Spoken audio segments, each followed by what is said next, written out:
Chapter 2, Holding Muscles in a Constant State of Tension. In the book Relax into Stretch, author Pavel Tsutsouline makes a statement that has probably pushed some people in the correct direction. Please note that I do not recommend any other teachings by Tsutsouline. Tsutsouline pointed out that muscles often refuse to lengthen, not because of a physical condition of the muscles, but because the brain is holding them contracted by means of the nervous system. Notice how this relates to Jander's later theory, that muscular pain comes from the central nervous system. Tsutsouline suggested that the brain holds muscles tight to prevent you moving into a position that the brain deems unsafe. For example, consider the side splits. Imagine sliding your feet outward with the muscles of your inner thighs and groin stretching out. You'll reach a point where you don't seem to be able to go any further. He is suggesting that the brain is holding your inner thigh muscles and groin muscles tense here because it detects that if you were to go any further, the lack of control and coordination would result in injury. So he suggests waiting out the tension, giving the brain time to understand that the position is safe, and when it does so, it will turn off some of the contraction and allow the muscles to lengthen. There is one thing that he gets correct. Fear can prevent you from moving in ways that could produce pain. However, he refers to an extremely specific case that is really only applicable to a gymnast, dancer, or martial artist, one who already is generally free of muscular pain and simply wishes to acquire extreme flexibility. If a regular person tries to apply Tsutsouline's idea, they will make a tiny amount of progress, as some of their muscular pain is related to the issue that Tsutsouline describes. However, this issue is probably 1/10,000th of the overall picture. Someone with muscle pain is likely to gain more flexibility with Tsutsouline's method, but unlikely to significantly decrease pain.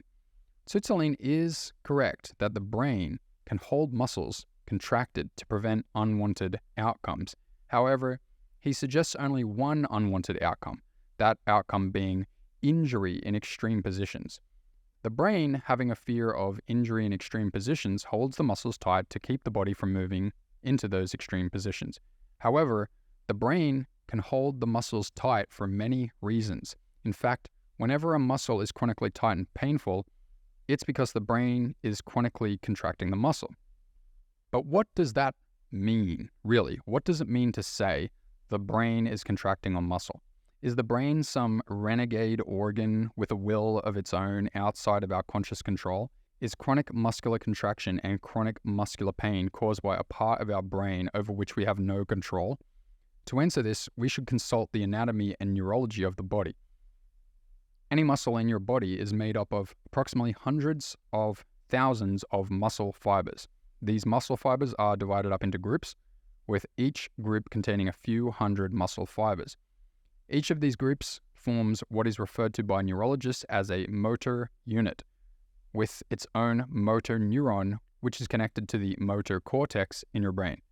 So the path from the brain to muscle is motor cortex, motor neuron, neuromuscular junction, muscle fiber group. Whenever you want to move, a signal is sent from the motor cortex down the motor neurons to the required muscle fibers, causing them to contract. When muscles are constantly tight and painful, it is because the motor cortex is sending constant round-the-clock signals to the muscles to remain contracted. Now for a shock. The motor cortex and the motor neurons form a part of the central nervous system called the somatic nervous system. Somatic means of or related to the body. However, the somatic nervous system also goes by another name, the voluntary nervous system. It's called the voluntary nervous system because you have conscious voluntary control over it. It responds to your will. The movement of your body and the contraction of your muscles is under your conscious voluntary control. If a muscle is contracted, it's because the owner of that muscle has chosen to keep it contracted. If your lower back is tight and chronically contracted, it is because you have made the conscious choice to contract it. If your neck and shoulders are tight, it's because you're squeezing them. If your knees or hips are stiff, it's because you're locking them in place. If the arches of your feet are sore, it's because you're squeezing them. A few questions should be arising in your mind. Why would you choose to contract a muscle in the first place? Why would you continue to hold it contracted Why can't you simply let it go? It is at this point that this book really becomes interesting. Up until this point, I've had to deal with dismantling decades of false dogma about muscular pain simply to reach the root cause of chronic muscular pain. Your own conscious instructions to hold your muscles chronically contracted.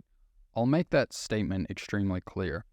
When your muscles are chronically tight and painful, it's because you have made a voluntary conscious choice to hold your muscles in a state of constant tension.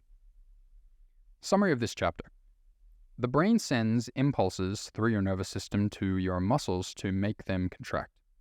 The brain can hold muscles tight to protect you. If a muscle in your body is tight, it's because you're chronically squeezing it. Chronic muscle squeezing is a voluntary, conscious choice made in the past. Exercise 2. Static hold for arms and legs. Significant chronic muscular tension most likely exists in the muscles of your legs, pelvic area, lower back, and shoulders. This tension makes it impossible to move gracefully, attractively, vigorously, purposefully, and so on. Stand with your feet under your hip joints, most likely approximately 8 inches apart, and the inside edges of your feet parallel. Bend your knees slightly so that your pelvis dips directly downward about 4 inches. Hold your arms out in front of you with a comfortable bend in your elbows and your palms facing your face. Hold this position so that you begin to notice your muscles struggling. Notice which muscles begin to struggle.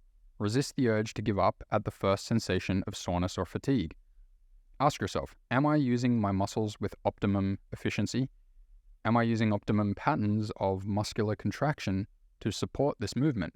Or am I using old, inefficient patterns which I could improve right now? Attempt to improve the way you hold yourself to be more efficient and comfortable. Let go of any image you have of how the position should look, and instead let your perception be your guide. Hold until you feel like you need to stop. 20 minutes would be great, but 5 is also great, as is only 2 or 1. Put the criteria for success simply on watching your muscles and noticing feelings.